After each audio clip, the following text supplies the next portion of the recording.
Welcome back. My name is Adam Elabuni. I'm one of the members of Northfielders for Justice in Palestine, Israel. I've been involved for the last 2 or 3 years, and my family's been involved a little bit longer than that. I want to thank everyone for sticking this out, and especially our speakers. This should be, I think, one of the more interesting parts of the day, so a little bit more open-ended, and we've got a lot of really good questions for everybody. Some are directed towards specific people and suited better for certain speakers, maybe, and some are really just general. I'm going to pick out some, and feel free to wrestle the mic from each other and make comments too.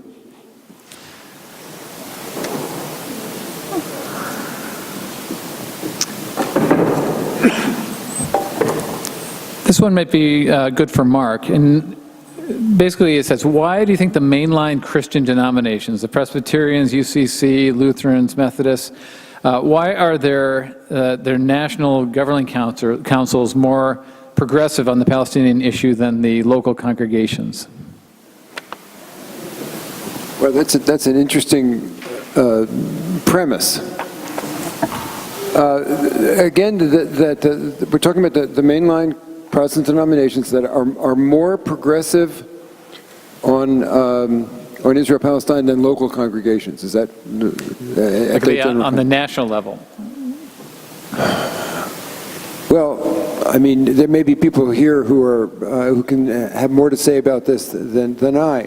I've got some experience, especially working with the Presbyterians and the UCC on this.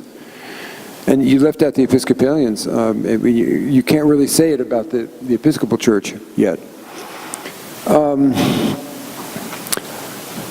I'm not real clear. I mean, the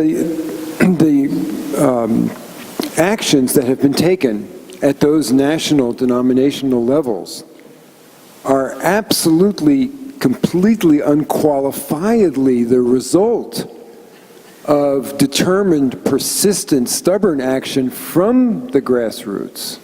So it starts in the congregations, and then it starts in the synods, in the presbyteries, in the conferences, whatever those denominations call their local and regional divisions. It absolutely and always comes up from the grassroots. In some sense, these are all bottom-up organizations in terms of any actions that are taken. They're very, very democratically structured. So you can't really say that the General Assembly of the Presbyterian Church is progressive or takes an action. It only responds ultimately, and it takes some pushing and shoving and persistence, to the voice and the will and the persistent action of people in the grassroots. So I would sort of reframe the question in that way. Do you think there's regional differences, maybe? Well, sure. I mean, the thing is that the Presbyterian Church or the Episcopal Church or the Lutheran Church is not a monolith. The people at the top of the house in general operate as organizational or church bureaucrats. There may be courage and prophetic will at that level, but they tend to be very conservative because their responsibility is to look out is to keep the house standing,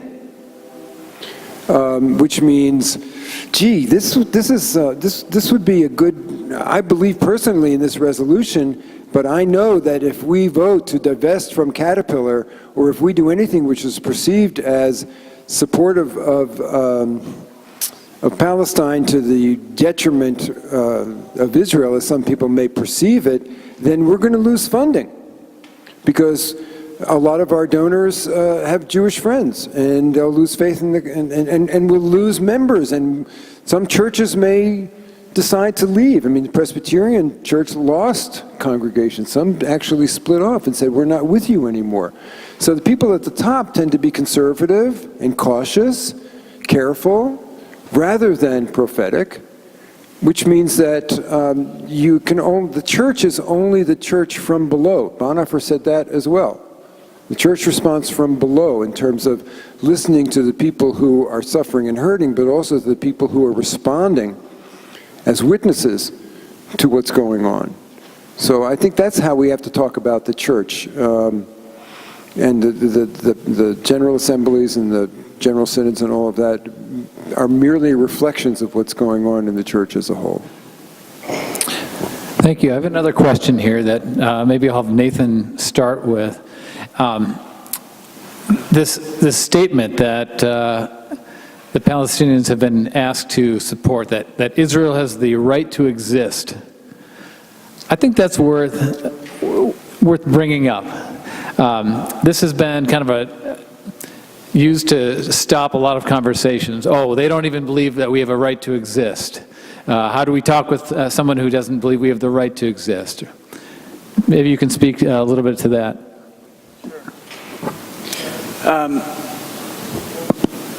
This is on.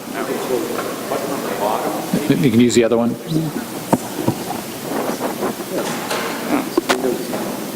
Okay. So this issue has been exploited rather cynically in the last few years by Israeli Prime Minister Netanyahu. He came up with a new condition that really hadn't been on the table in the past. Palestinians not only have to recognize Israel, but recognize Israel as a Jewish state. And I would argue that he did this to throw a wrench in the works, to create a condition that would sound reasonable to many in the West who automatically identify Israel as a Jewish state, recognizing at the same time that for Palestinians that is problematic. There is a concern among Palestinians that, among other things, to recognize Israel and then to qualify it as a Jewish state may damage or disenfranchise citizens of the state who are not Jewish, the 20% of Israelis who are of Palestinian descent. There are questions for what that would mean regarding the right of return. Would any Palestinian have the right to return if the Palestinian leadership recognizes Israel as a Jewish state? So I think that's the more immediate live issue, and in many ways this has been put on the table to serve as an obstacle to progress. I would add 2 points. One is that, and I've heard this from Israelis who are quite progressive on the conflict and would really like to see some kind of just solution. They have also acknowledged that when Netanyahu did that, he was tapping into something real.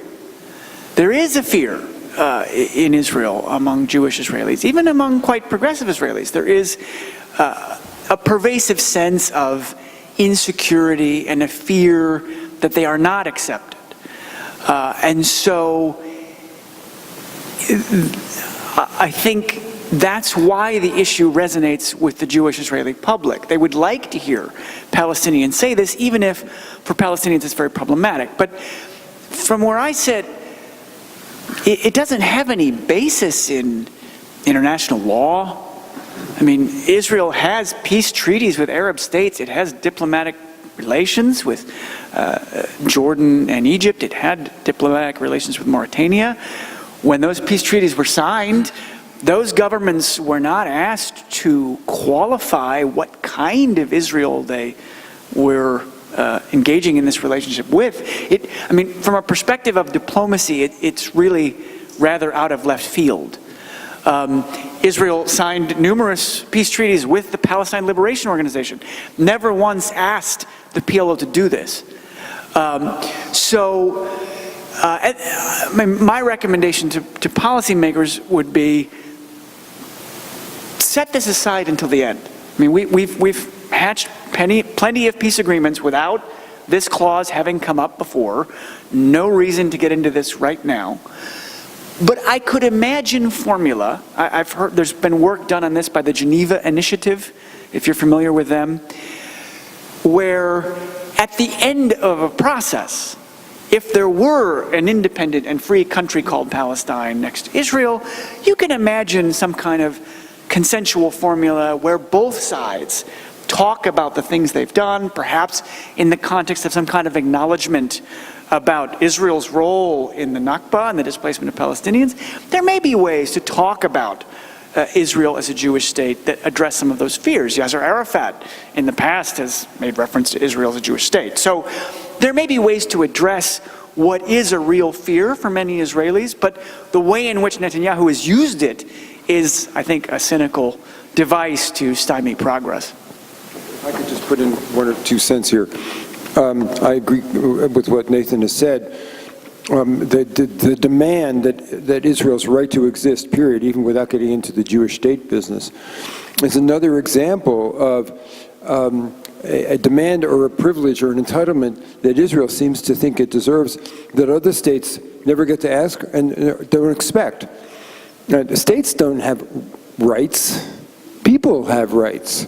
States have responsibilities to protect the rights of their citizens. And, by the way, not to abridge the rights of non-citizens that they may occupy or that may live alongside of them. So it absolutely is a red herring, and it absolutely has no place in international diplomacy. Israelis, of course, Jewish Israelis, are brought up to expect that they have separate, it's another example of this victim-tinged entitlement that I talked about before. So it's really a non-starter and kind of again, from left field as far as any kind of diplomatic discourse is concerned. As far as the Jewish state thing is concerned, why does Israel have the right to be, why do the Jews have a right to have a Jewish state? When we talk about Christian states or Islamic states, we don't like that idea. So why Jewish state? Only the Jews believe that they need to have that, and I don't think we should indulge that as much as the Jews have suffered. We don't own suffering either. We certainly don't own the Holocaust.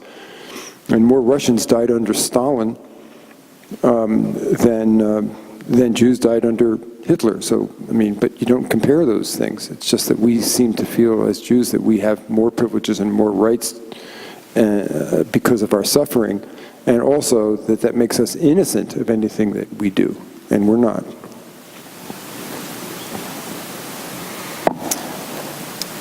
I have a question for Jennifer.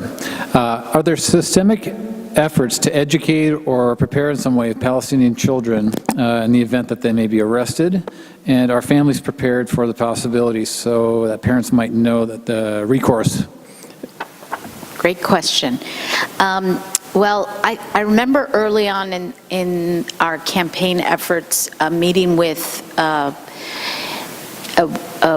worker who worked with women's rights in Jerusalem, and she said that she was going out to villages to organize women, and when she was in the villages in the afternoon, she couldn't find the women. And she said, "Where is everybody?" And people in the village said, "Oh, well, they're probably taking a nap." And she's like, "Nap? Women never nap. Like, women, we work all the time. Like, who's taking a nap?" Like that. And she said, I got all kind of indignant. Like, you know, what's wrong with our society? We're napping in the afternoon. So she said, it bothered me. So I started asking the women about, why are you taking a nap? It's the middle of the day. And they said, because we're up all night. And she said, why are you up all night? And they said, because we're waiting for the soldiers to come. These women would stay up by the front door, fully clothed, just in case the soldiers would come to take their sons away. That they would dress their sons, make them sleep in their clothes, so that when the soldiers came to take them and arrest them in the middle of the night, they wouldn't be in their pajamas, but they'd have warm clothes to wear in the detention center. So this issue really affects society, and how do you cope with that?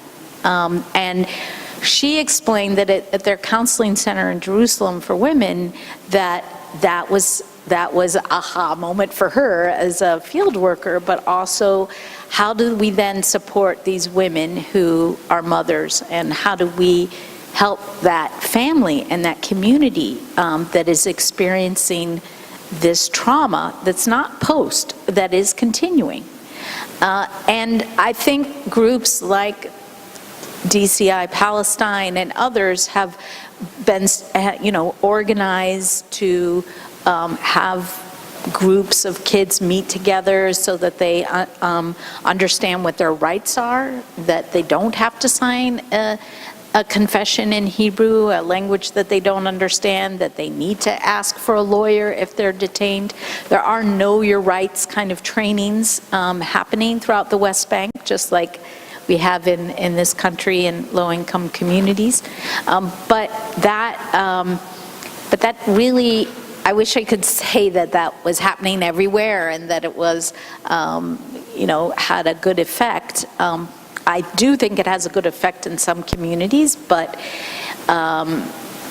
it's a challenge, and I do think that is a problem that exists, both in terms of preparing youth for the experience, but also when they come home. One of the things in our Detaining Dreams film, and we just have 4 stories there, but each one of those boys came back and had a very different experience.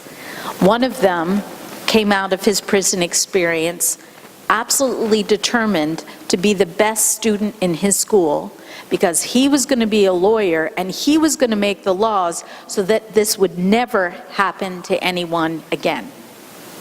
And that was his response. Another boy dropped out of school. He couldn't sleep at night. He would roam around the daytime in a daze. His parents said, I can't control him. I don't know it's like he's not himself. He doesn't listen to anybody. I don't know what's going to happen to him. And he has had a really hard life till today. The other 2 decided that they're going to become police officers. They're going to join the Palestinian police so that they will be tough. So that my parents couldn't protect me, my dad couldn't stop those soldiers, nobody took care of me when I was being tortured. And so I'm going to be tough, and I'm going to stand up for my own protection.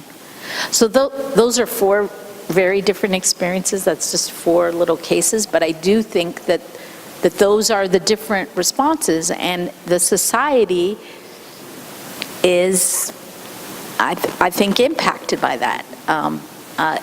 As a Quaker and a pacifist, I'm not so thrilled when I hear that people want to join the police or the army, and I'm also I'm sad when somebody chooses to lose themselves in drugs and whatever or suicide to leave the trauma. But that's from my comfortable white privileged self sitting here in Minnesota, and I'm not going to judge that situation. But if we do care about the future of Palestine and Palestinian community, this needs to be a warning, a real warning about what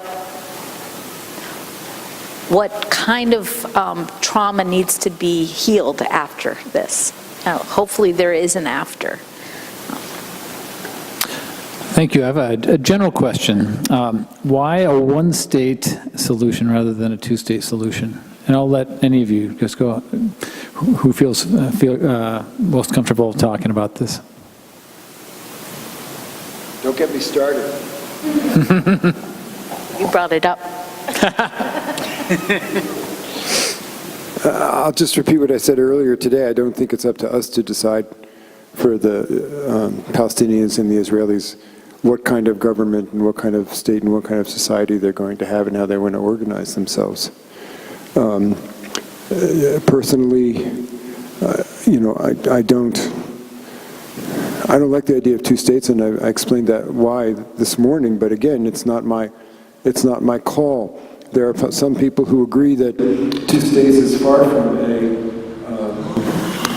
an ideal solution for any number of reasons, but they see that as the only reasonable and viable next step that might lead ultimately to a more unified, democratic society, however it might be structured as a federation of states or whatever. But I don't think that Jews and Palestinians in the territory of Palestine cannot and could not and should not live together. People who say they're enemies, the societies could never get along, I think that's complete nonsense. From my own personal experience with Jews and with Israeli Jews and Palestinians that I know, who have had an opportunity to get to know one another, there's no problem. I mean, I'm fond of, in 1967, and Nathan talked about just what happened in terms of Gaza being open. In 1967, the old Green Line between Israel proper, that armistice line, and the West Bank and Gaza was open. And there was an enormous amount of back and forth in terms of business and tourism and visiting and getting along. And, that was wrecked by the settlement movement that ultimately led to the First Intifada. But in the beginning, until that time, you had a sense about what a truly mixed society could look like. And I'm fond of saying, if the Jews and the Palestinians could get together, they would create a society that would be a wonder of the world. And I don't think it would take more than, if tomorrow the politics changed, the walls came down, Jews gave up their fear and their need to structure things so that they were protected from this enemy, which I think is really the only problem. I think Palestinian nationalism, is paper thin. It's not ingrained in Palestinians to be nationalistic and to wave flags. They've never lived that way. They've always been under some empire or some other governance. They're, again, I'm generalizing, but basically they're fine with that. That is a product of occupation, the flag waving and the intense nationalism. My experience with Palestinians is they're willing to live under any number of regimes as long as they have their rights and they have their land, and then they're Palestinians. They're not nationalistic as a rule. It's the Jewish ethnic nationalism based on fear that's the problem. If that were to go away tomorrow, I would say one generation and a lot of healing. And even the kids in Gaza and the kids who are growing up under occupation in the West Bank who don't talk about soldiers, they talk about Yehud. They say the Jews are coming, the Jews are doing this. For them, the Jews means planes, bombs, soldiers, oppression. I don't think it would take more than a generation or so to get beyond that, and it would be fine, and we'd have one state. But the real barrier is Zionism and the commitment of the Western white supremacist world to the idea of a white, Judeo-Christian, Eurocentric, Western-centric outpost in the Middle East for all kinds of reasons. So we've got those to get through, but if those are removed, the Jews of Palestine are home, of Israel are home. They founded a society. They came there, they built wonderful things. And it was and has the potential to be a wonderful place, and it is home to those Jews. Nobody's saying, I'm not saying that they should go. I'm saying that they should learn to share the land with the Palestinians, and it would be great. I just have a slightly different take on the question, or a couple other points I'd like to add. Thinking about this question of one versus two states, from the perspective of what governments could realistically pressure Israel to support. It is hard for me to see any government anytime soon, even the Swedes. It's hard for me to see how external parties could push Israel to grant full rights and citizenship to Palestinians under occupation. There's just no basis for that in the, as far as I know, in the canon of post-World War II international law. I'm not saying it would be a bad thing. I, as an American, as one who believes in equal rights, it would be ideal in my mind if they could live together in some kind of unitary state. But it's very hard to see how the international community could apply pressure on Israel to make a policy change of that nature. Whereas support for a two-state solution, tepid and ineffective as it has been, is obviously grounded in the Security Council. The whole architecture of the international order since World War II was designed to prevent what Israel's done to Palestine. So governments have a lot of obvious levers, they may not use them, but they're there to push for an end to occupation in a way that is not the same if you talk about a one-state outcome. One other challenge that would face any one-state solution, which I think is not sufficiently recognized, was a theme I touched upon this morning. The Palestinians would have to ask, they would have to demand that outcome. They would have to shift their national goal in a credible way. And right now, they're not prepared to do that. To understand what I mean, you have to think back to the last time the Palestinians shifted their national goal. That was 1988 in Algiers, in Algeria. There was a meeting of the legislature of the PLO, at which time, in an historic compromise, Yasser Arafat and the PLO accepted Security Council resolutions. In effect, they accepted the legitimacy of Israel in its 1948-49 borders and opened the door to compromising and accepting only a Palestinian state in the West Bank and Gaza. How did Arafat do that? He did it, first of all, because he was riding what at the time was the success of the First Intifada. He had a real achievement on the ground that he could point to, and he had the PLO, which at the time was a reasonably representative body that could make a credible claim to representing the will of most Palestinians in most places. Luminaries the likes of Edward Said were in the National Council. Today, Palestine is horrendously lacking in credible political institutions. People of stature and integrity stay away from Palestinian political parties because they are seen as corrupt. There is no leader, no party, no ideology, no one on the Palestinian stage right now, and I'm not saying this can't change, but right now, no one has the credibility and the platform to say, okay guys, new plan, one state. So once in a while you hear PA officials say, well, if we don't get two states, no, we're going to go for one state. I have no time for that. I'm not saying, don't get me wrong, I am not saying that we could not reach a state when Palestinians get their political house in order. Maybe that is just through a grassroots movement, maybe it's through new elections. I'm not saying we couldn't reach a point when the Palestinian people say, okay, we tried that compromise, you didn't even give us 22%, now we all want equal rights in an Israeli framework. We may get there. And if we get there, then the rest of the world will have to respond. Exactly how that'll work, I don't know, but it's not an easy thing to dismiss for any government, right? But I gotta say, guys, we're nowhere near that.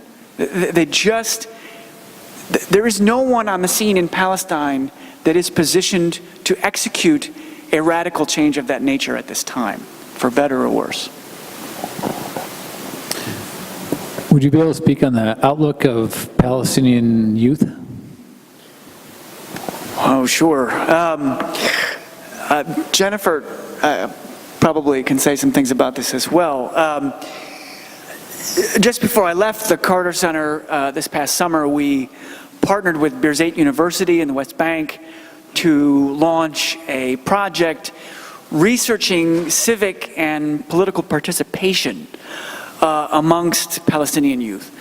So together with Birzeit, the Carter Center convened a series of focus group discussions and then put together a survey instrument, fielded a survey in July. The preliminary data has just come back. And we did this because, I pushed this because for years I had been hearing huge concerns, particularly from my AFSC friends, about the huge disconnect between Palestinian young people and everybody else, including their fellow Palestinians. There's a guy named Dr. Khalil Shikaki, who some of you might have met. He's probably the foremost expert in Palestinian public opinion. He runs an NGO in Ramallah and does quarterly polling of public opinion. In a conversation I had with him last year, he particularly emphasized that 18 to 22-year-olds in the West Bank and Gaza today are, in many respects, a class apart. They get their news from different sources than other Palestinians. They are alienated from the parties, the NGOs, religious leaders, you name it. They're fed up with anyone and everything. In the interviews I did on this with a range of Palestinian analysts, activists, fed up. I kept getting that word. People are fed up. Young people are fed up. Dr. Shikaki noted that Palestinians from 18 to 22 in particular are much more likely to believe that violence is the only answer to their predicament. In the survey that Birzeit and the Carter Center ran in July, I think it was 30... I came just in case someone asked. Let's see. 33% of youth, a plurality, found armed resistance to be, quote, the most suitable means for achieving liberation and national self-determination. That was an open-ended question. So the fact that 33% chose armed resistance is telling. The next highest vote getter was 18% at negotiations, 16% supported BDS, 13% popular resistance, 11.5% peaceful resistance. And that was a survey targeting 18 to 30-year-olds. So the state of Palestinian young people, besides the fact that youth unemployment is at 40%, 60% if you look at Gaza alone, 53% of university graduates in Palestine are unemployed. That by itself is a mess. Then you add to that the fact that they feel they have no representation vis-a-vis their erstwhile political leaders. Oh, and by the way, they have absolutely no horizon for real freedom, whether that's rights in Palestine or rights in Israel. It's no wonder that these young people are totally alienated. And I don't know when and how that time bomb is going to go off, but I can sure see the writing on the wall if current trends continue. Thank you. I'd like to add to that a little bit. So the American Friends Service Committee has a youth project that is focused on the whole issue of fragmentation. And when we started the work 5 years ago, the idea was, let's just bring youth from the West Bank, from Gaza, from Jerusalem, and inside 1948 together, which of course is difficult with checkpoints and that kind of thing, but bring them together so that they can meet one another and plan to do advocacy together, so that would give them an outlet to see that community activism and joint activism is like the future. So 5 years on, and what has that project been able to achieve? Well, what it's been able to achieve is actually to highlight how different the experiences are of Palestinians in those 4 communities, even though they're literally less than an hour away. They can't visit each other. We can't get permits to have them all in one place. If they do meet, it's usually outside of the territory altogether, so that they would go to Jordan, or they would go to Cyprus or Turkey, or somewhere outside of the historic Palestine. And even then, the Gaza colleagues were almost always left out of the picture. What has been interesting to see is that at first the tension between the youth is really about, you don't understand what it's like, from my perspective. So that the person from Gaza might say to or did say to one of their other youth, you don't know what it's like to smell dead bodies outside of your house, to the person who lives inside 1948. The person in 1948 says, you don't know what it's like to not know your identity and to not even know that you're a Palestinian, that we don't exist. To the person in the West Bank says, you don't know what it's like when the soldiers can come in the middle of the night and take you away to prison and you're not going to see your family again. To the person in Jerusalem says, you don't know what it's like to live in such a small community that you can't go anywhere because of the walls and the daily attacks by settlers in your community, and so that your life becomes super small. So all 4 of those realities are challenging, but the fact that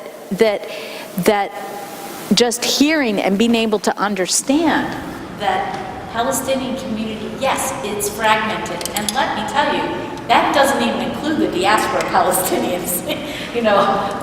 Palestinians who live in this country, or who live in refugee camps in Lebanon, or who are in the Gulf, or who are in Europe, or whatever. Like, that adds a whole nother complex scenario. But if we don't start those conversations now, then we are doomed. Then Palestine is doomed. Then this vision of a future country that is where equal rights and democracy flourishes, which it does have. I do believe that there's a potential for that. But the fact that these lived experiences are so deep, which I think the lesson from that is, if we care about youth, and if we want to overcome this fragmentation, which is purposeful, is that we do have to advocate for freedom of movement. That it does come down to ending that blockade of Gaza. Those kids need to be able to meet each other. They need to be able to go to the West Bank University.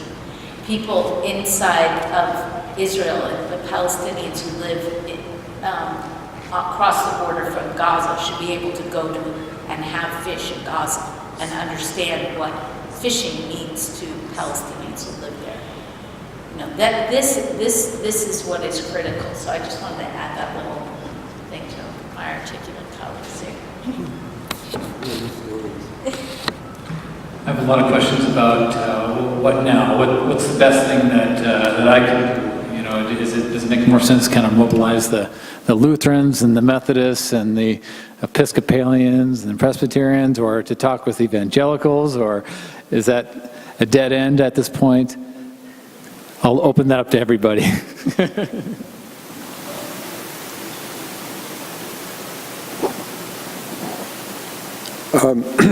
Well, I can answer that question by way of beginning with a little follow-up on the one-state, two-state thing. And it would be great in a way. I don't feel like we're having a debate, but to continue to have a conversation about this, I think would be really interesting, because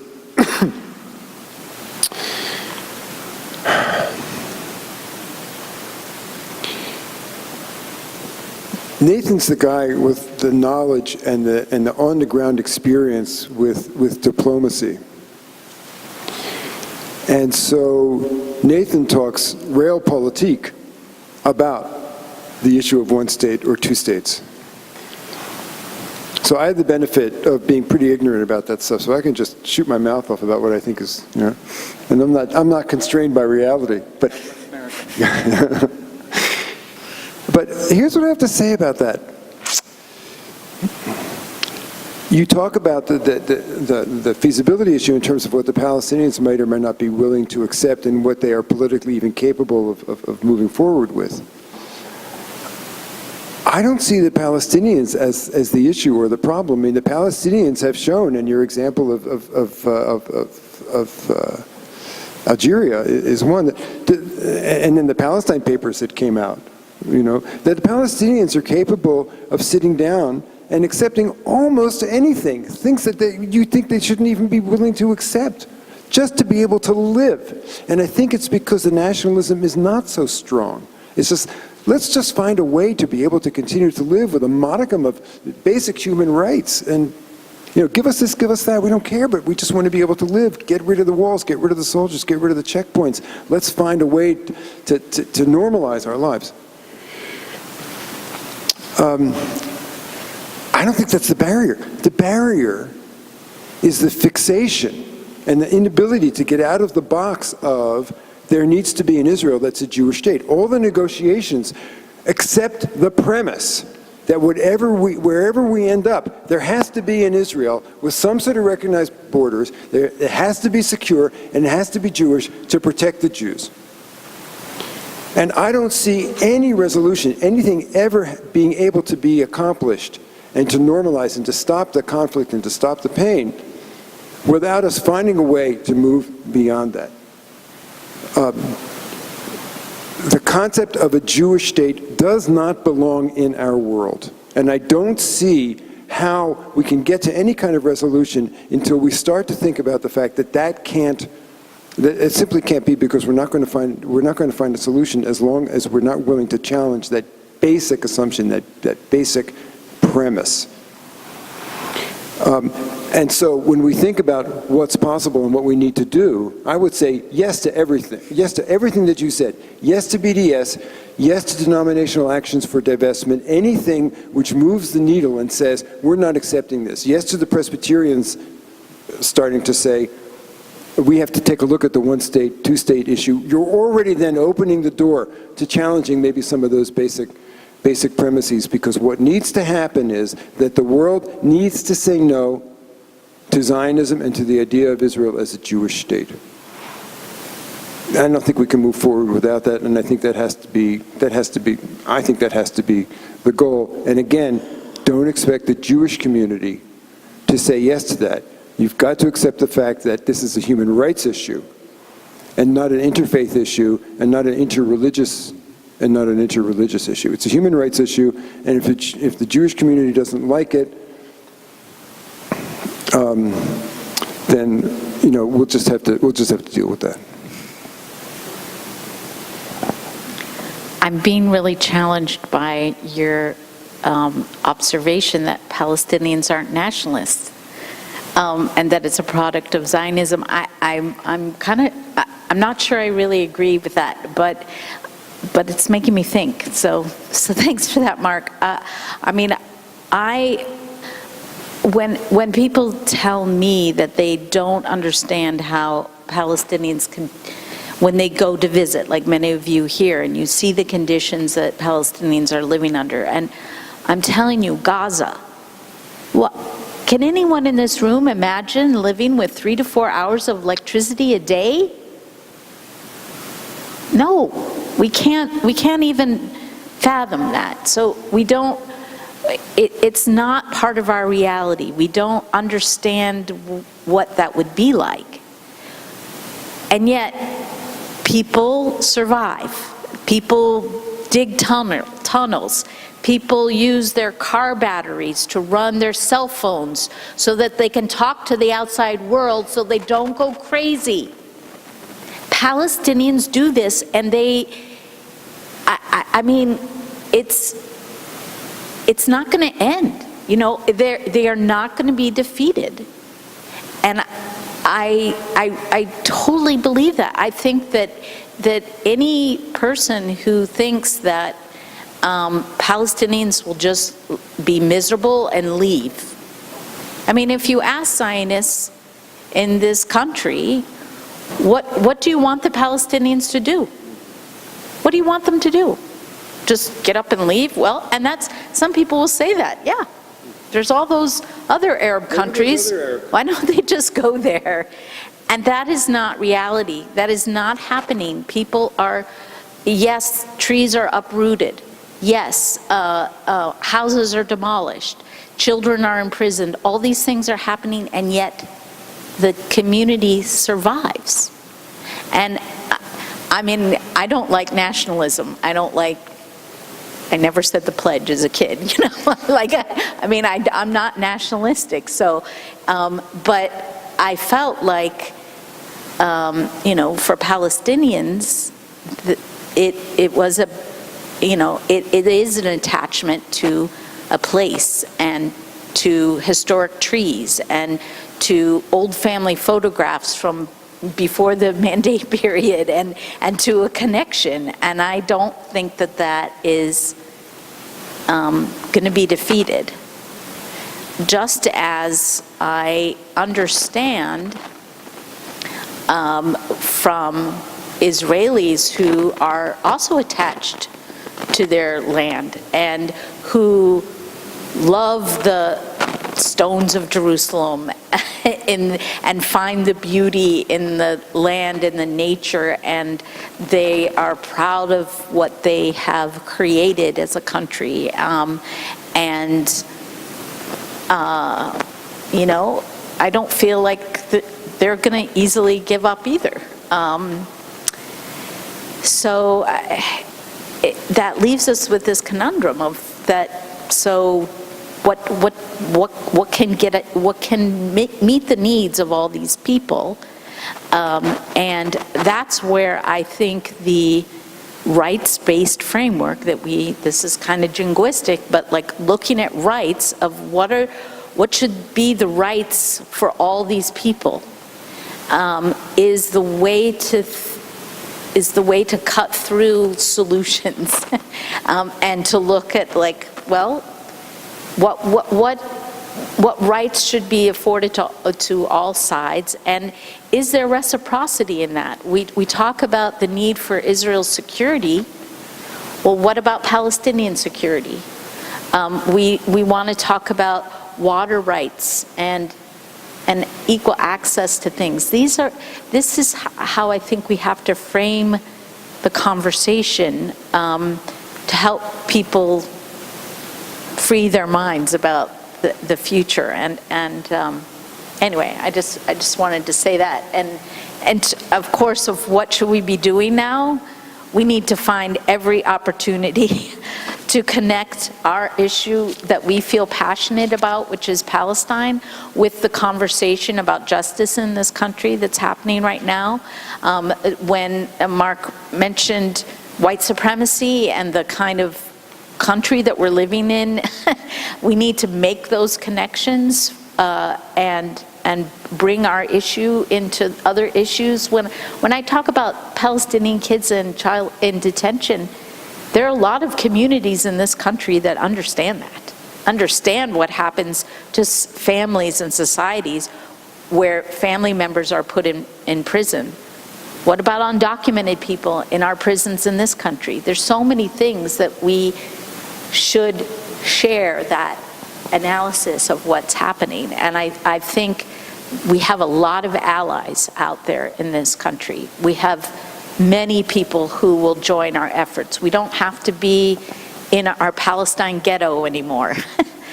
There are people that resonate with what we say, of all faiths and secular and young and old. And I think it's a great opportunity, and we just need to seize it and come up with creative campaigns and ways to do that together. I have a feeling Jennifer and Mark and I could have really interesting debates on lots of things. But in the interest of time, I just want to add one point to the question. Don't give up on pressuring even this administration and Congress. There was a poll out of the University of Maryland late last year in which 46% of Americans said that they would favor sanctions on Israel to push for a settlement freeze. And when you broke that down between Republican and Democratic respondents, it was like 64% of Democrats. Keep in mind the Democratic primary debate between Secretary Clinton and Bernie Sanders in Brooklyn, where they talked about issues pertaining to Israel and Palestine that one would never have imagined would have made it into a Democratic debate. So I think the efforts of groups like yours, activists around this country, are having an impact. It is gradually being felt in the U.S. Congress, and even in this administration, which I have no great hopes for. So far, their policies are not that dissimilar from their predecessors. Now, their predecessors weren't very good, but this White House has not taken U.S. policy in some radically different direction. And how do I put this charitably? Their lack of experience with these issues does at times make them open to input. So I don't hold out great hopes, but don't give up on engaging our national level elected officials. I have a couple of very specific questions for Jennifer.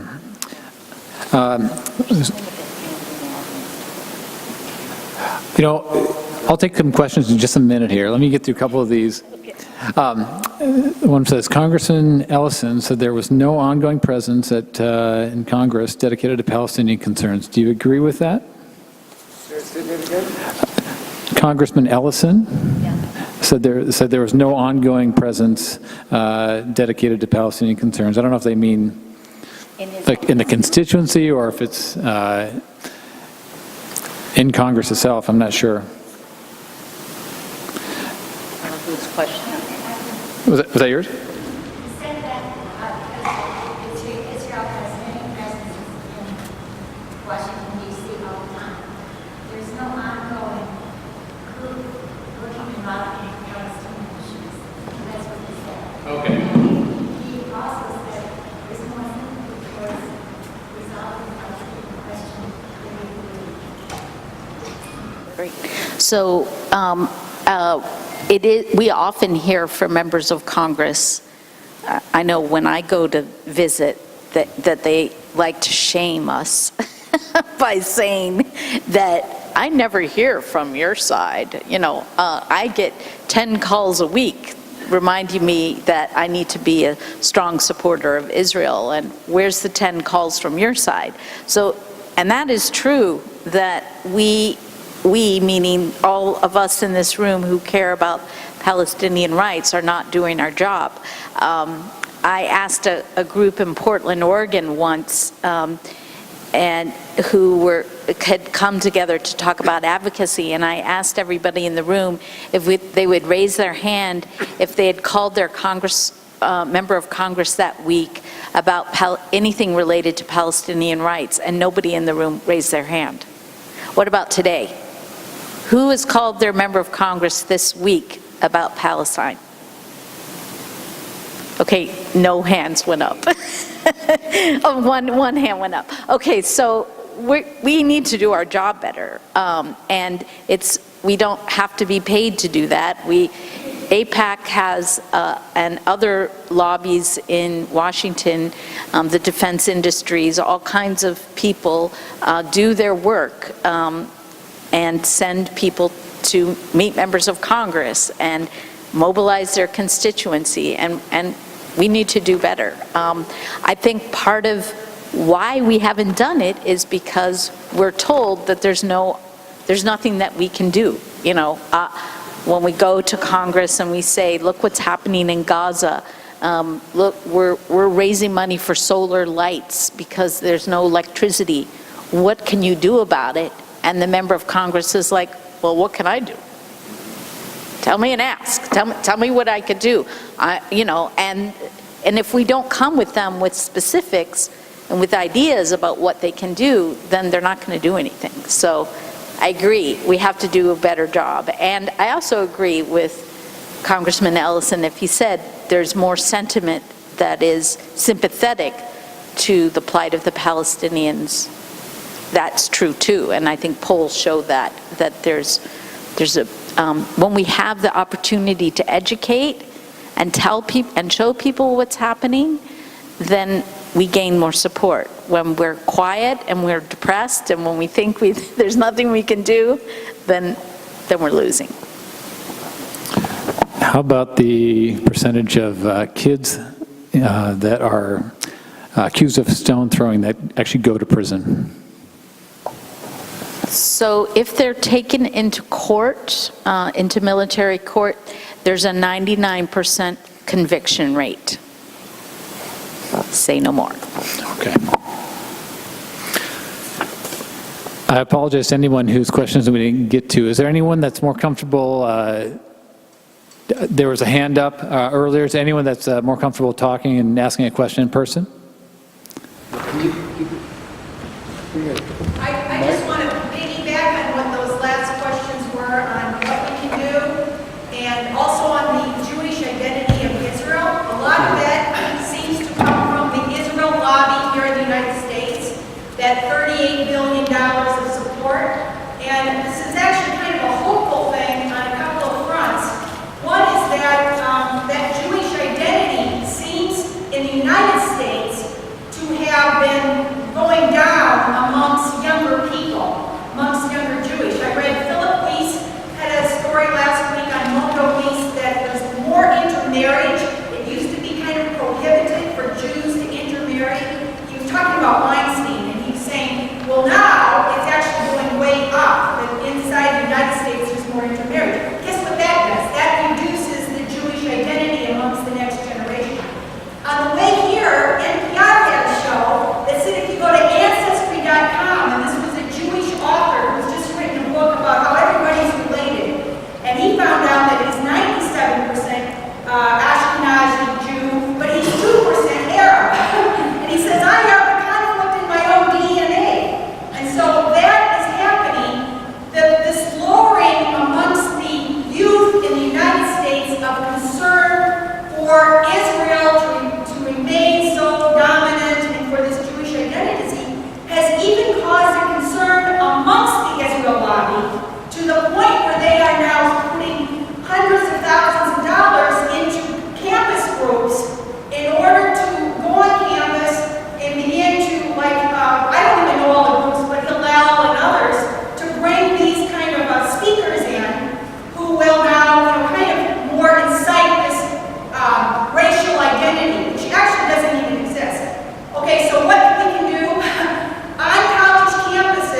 Is this on? Yeah.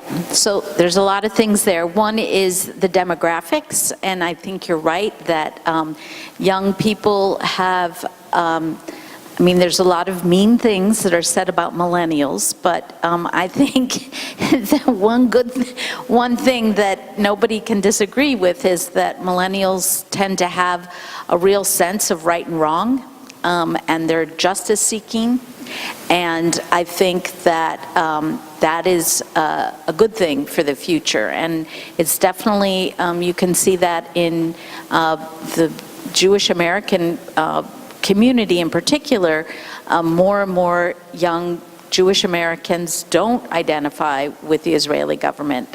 They don't think that when they learn what is happening in Israel, they don't see that as being consistent with their Jewish values. And you see organizations like Jewish Voice for Peace, and If Not Now, and J Street University, and all these other Jewish organizations that are really tapping into that sentiment, and that's just growing by leaps and bounds. The Students for Justice in Palestine chapters that you mentioned aren't just Palestinian students on campus. Those are also Jewish students and Christian students of other faiths and nationalities and so forth. So I think there's great hope that the issue of Palestine is being discussed on college campuses. As you said, those who our opposition doesn't want that to happen, wants to shut down free speech, wants to not allow, like Fordham University in New York, not allow even student organizations to exist. So is there pushback? Yes, there is. As Mark said at the beginning this morning, that when there's pushback, we know we're winning. That we've touched a nerve. That opposition is also worried about the future. Children do matter to everybody, and including, I think, those who have a political agenda in this country. And we do need to support and encourage young people to continue their activism and to be good allies in that. I think the work that you're doing here to have a scholarship for people to travel, and I heard that you sent some students from Carleton and St. Olaf to go and work and during the summer there. That's excellent. That's exactly the kind of work that we should be encouraging. We should be encouraging our church youth groups to connect with Palestinian students, or to plan a service learning trip and do things like that. There's great potential there. Nothing to add. I think it's great that the campuses are now being engaged as a place where the struggle is going on. So those of you who have any connections with campuses at all, keep your eyes on that, for sure. Well, in the interest of time, there's unfortunately questions I'm not able to get to. We could spend 3 days here, but none of us signed up for that. Again, thanks everybody for coming. I think Allison has some parting thoughts here.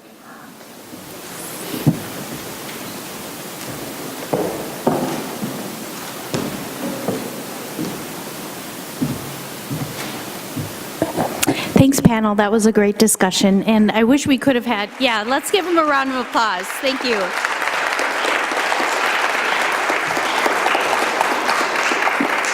You never know what's going to be thrown at you when you sit on a panel, so your ability to handle all those questions so gracefully and thoroughly is really commendable. Thank you. And I hope that all of you feel like you've learned a lot of things today and that you've been motivated to act. I know that I'm going to now put on my calendar a weekly call to somebody in Congress. So thanks, Jennifer. And if you need more ideas of what to do, I urge you to turn to your packet. Inside is a fluorescent yellow sheet titled, helpfully, Actions You Can Take to Help Bring Justice to Palestine, Israel. So take a look at that. There's surely something there that will appeal to you. And of course, NJP is always looking for new members, new participants. You could be part of the core group. You can be a regular volunteer. There's a whole host of ways and a variety of degrees to which you can be involved with us. We invite you to do that. Also, one more reminder for the bright green form in your packet, which is the evaluation forms. Thanks so much for taking a moment to fill that out. And now, on behalf of Northfielders for Justice in Palestine, Israel, I would like to mention specifically our co-sponsors who supported this activity by donating funds or in-kind gifts. First is the First United Church of Christ of Northfield, the Mission and Justice Committee of Bethel Lutheran Church in Northfield, and the Micah Group of Northfield United Methodist Church. Of course, we can't go without giving a great big thanks to St. John's Lutheran Church for making this beautiful space available to us and for all the ways that they helped make this event happen. St. John's has hosted us for a number of events over the years. They're always so kind and helpful, and we truly appreciate everything they've done. And there are a few particular people who are members of St. John's we want to mention. For technical assistance, Julie Zdenek was very helpful. And also Shar and Bill Carlson for their great hospitality to us for running the kitchen and helping with the lunches and snacks. Also, yeah, go ahead, give them a round of applause.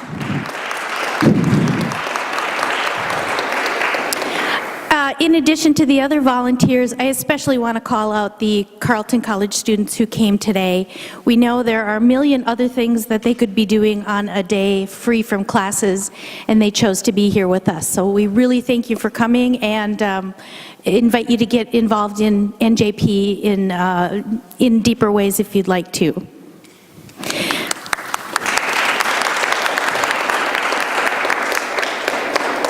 Also, I hope everyone enjoyed their lunch. I know my sandwich was exactly how a sandwich should be, and I want to thank Brick Oven Bakery for putting those together and being very flexible with us because we didn't know what our lunch count was going to be, and they let us put that in at the last minute. Also, of course, one more thank you to our speakers who not only traveled here, put aside other plans, gave up their free time, but who do this work day in and day out. You know, they're on the front lines, so to speak, and we're really grateful for all they do and what we can do to support you. Know that you've got people out here at the grassroots supporting what you do, so thank you very much. Can we give them a hand?